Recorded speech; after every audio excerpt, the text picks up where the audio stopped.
Oh boy. I was wondering if I should make a video about this, and I decided, what the heck? I've already made so many videos about the Rings of Power, I might as well throw my voice and opinion out there on this particular matter.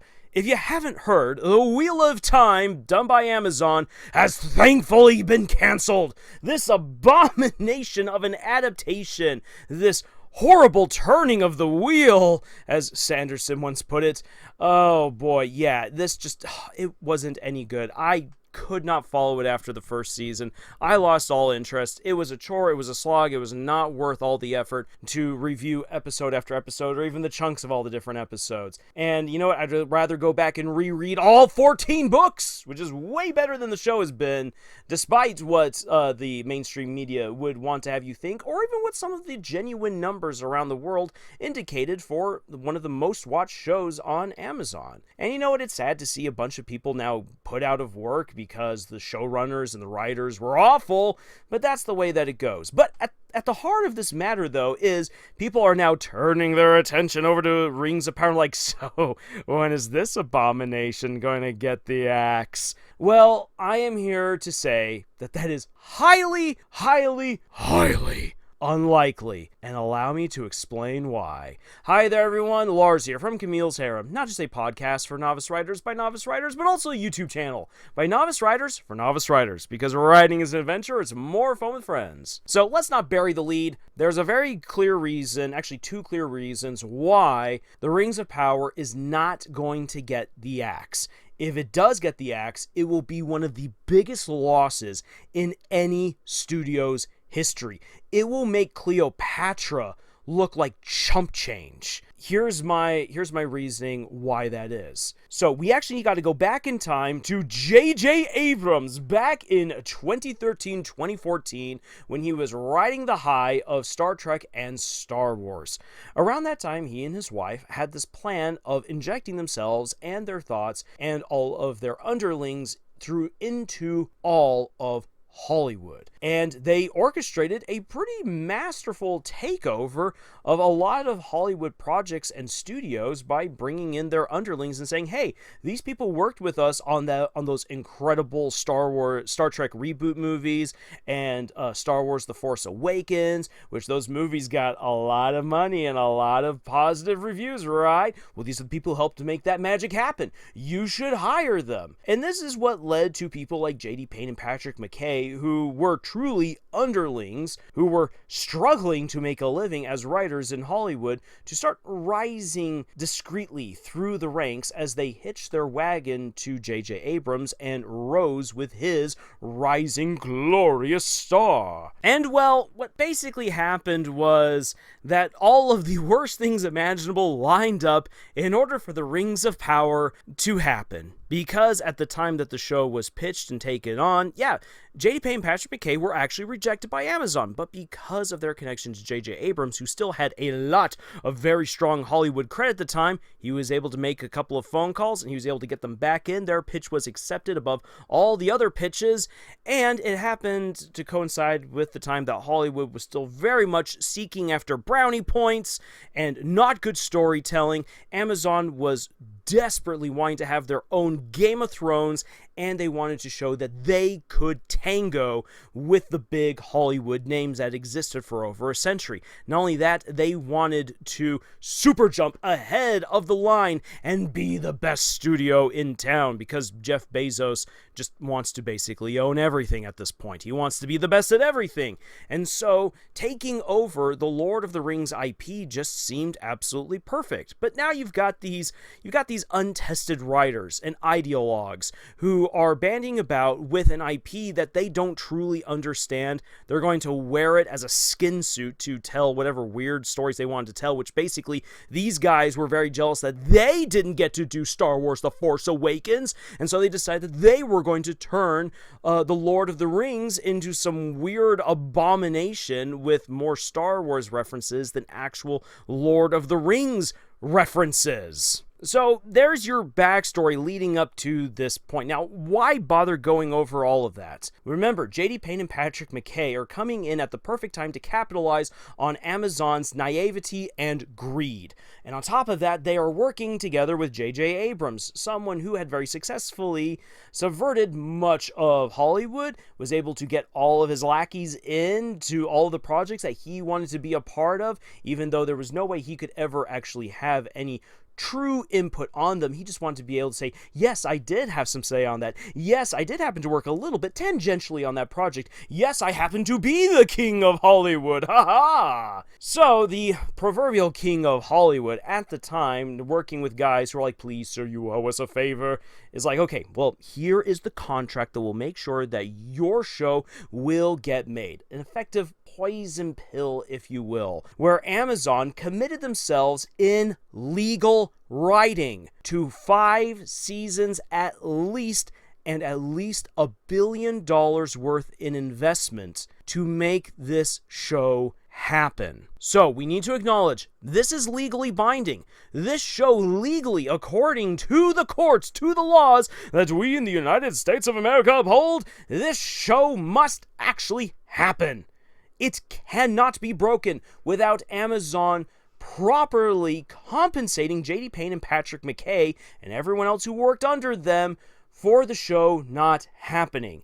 $1 billion worth. Now, according to what records we have been able to get our hands on as far as the production of the show goes, they've easily spent over $1 billion. It could be anywhere between $1.5 to $2 billion, no matter what the mainstream media wishes to say. What receipts we have gotten and what kinds of conversations are floating around out there, we know that this is a massive, huge production that dwarfs just about anything else that has ever been done or created. Now, here's the thing. They are still committed to making 3 more seasons for Rings of Power. That means even more investments that need to be put in. Sure, J.D. Payne and Patrick McKay have already reached their $1 billion limit, but here's the thing is that they still would then need to be bought out.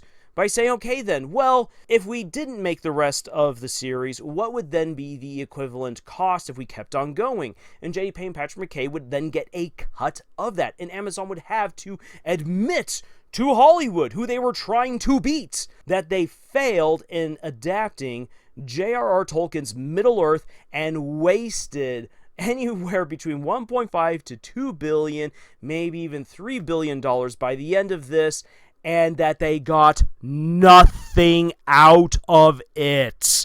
This would be the biggest financial slap in the face, and even if they did say, okay, well, we're going to do a tax write-off, it's too late for a tax write-off! They could only do a tax write-off for the season that would be in production at that time. They wouldn't also be able to do a tax write-off for seasons that wouldn't yet be in production. That would be money that they could not get back that would go directly into the pockets of J.D. Payne and Patrick McKay. So the contract that J.J. Abrams helped them to draw up, he and his lawyers, this effectively means that Amazon is saddled with a huge project. Now, of course, this is Amazon. They've got billions of dollars up the wazoo.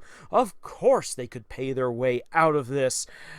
Oh, wait. Even if Amazon has billions of dollars to, well, play around with, here's the thing though. Companies do not like to have massive ledgers of red, because when that goes out to their public shareholders, Amazon is public, that would then mean that they lose confidence. Their stock begins to go down.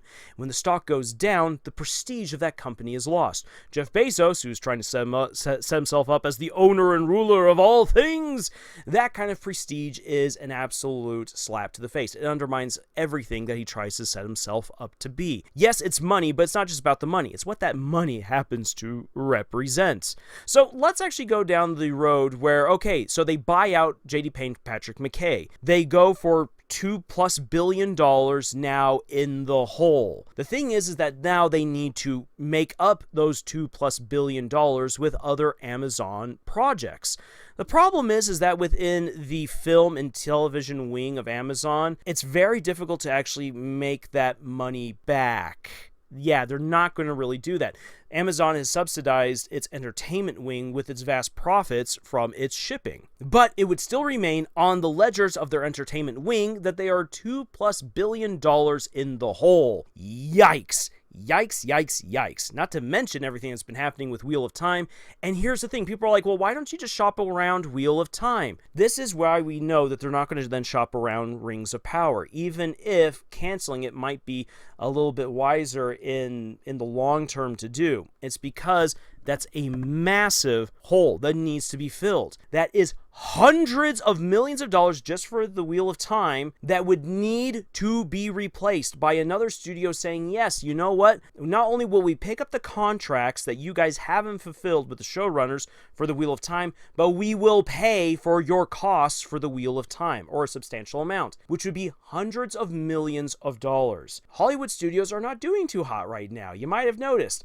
No one is going to pay $500 million to take the defunct Bad Turn of the Wheel in order to continue on a Wheel of Time series that has largely lost the majority of Robert Jordan's fans, and even led Brandon Sanderson at several points to be all like, it is what it is. It's awful.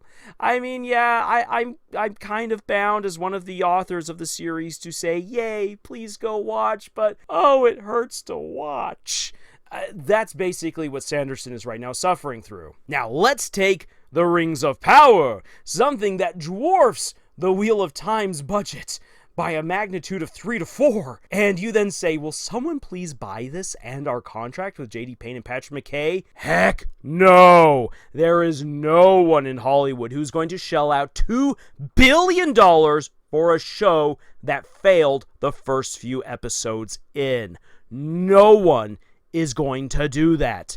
Amazon is saddled with a dud. A $2 billion dud that they are legally obliged to complete. That is the nightmare scenario that they are in. And it is in many ways better for Jeff Bezos' pride to continue on with the show and hope that he can one day cash in on those brownie points, which still no one has ever been able to figure out how to convert brownie points into real brownies. Jeff Bezos is stuck, and his pride demands that he might as well see this through and hope that they can bring down the cost of production so that way this doesn't end up being a $3 billion production, which again, Amazon will never be able to really take care of that pit. Yes, again, all of their profits over from their shipping wing of the company will cover the costs, but it will always remain there on their ledgers. It will always be a black stain.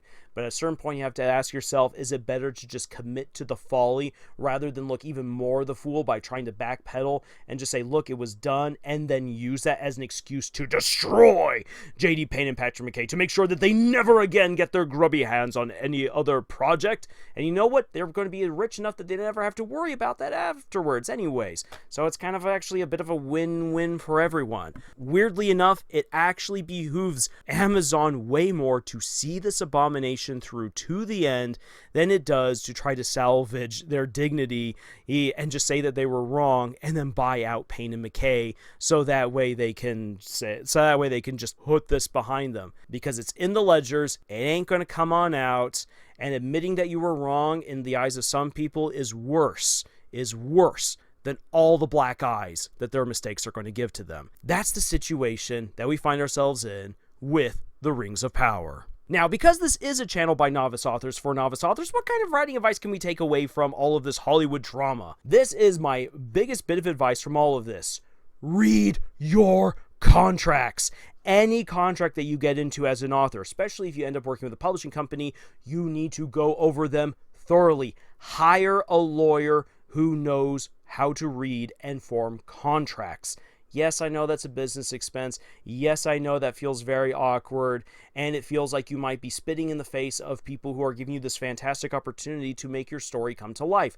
Trust you me, you need to do this. It will help you out. You want to make sure that you're not getting taken in, that you get the fairest deal possible. Lawyers will help you get there. You need to understand your contracts before you sign them, because once that deal goes through, you're committed. And if you want out of it, you then have to cover the costs that the publishing company put in to make your story happen. Yeah, I know that's really daunting and scary, But that, congratulations, if you made it this far, that is the world of publishing. That is the world of entertainment. But if you manage to get a good contract, and you've got lawyers who help you make sure that this contract is also to your mutual benefit, then go on ahead, and it will actually end up being a real protection to you as you continue on your career as an author. And I really hope for you guys out there who are watching this, you guys and gals, that you have that opportunity to get recognized by an agent and by a publisher, that you get a contract sent to you, that you have the opportunity to go over with a lawyer, because that is thrilling and exhilarating as much as it is scary, because you know that you are near the finish line for your story becoming a reality, and it is awesome. So with all that being said, that is my insights, my advice based on this horrible nightmare of a show that we call Rings of Power. Oh, yikes. Well, until the next video, thank you so much for joining us on this incredible adventure that we call writing, and tschüss.